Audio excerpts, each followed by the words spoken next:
Cik J busy ke? Tak busy pun. Tengah sedia baju je. Kenapa? Ni Zara nak tanya sikit ni. Nak tanya apa?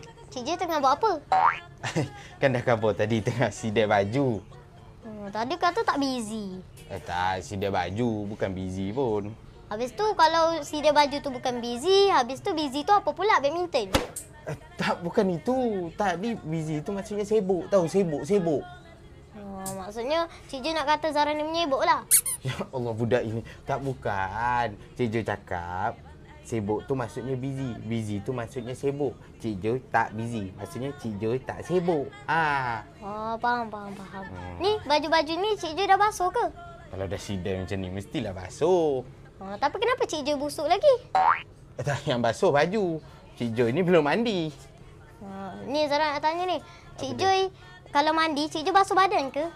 Mandi kan mestilah basuh. Maknanya lepas mandi kenalah sidai kan? Sebab dah basuh. Kamu ni belajar kat mana ni? Apa tengin benar?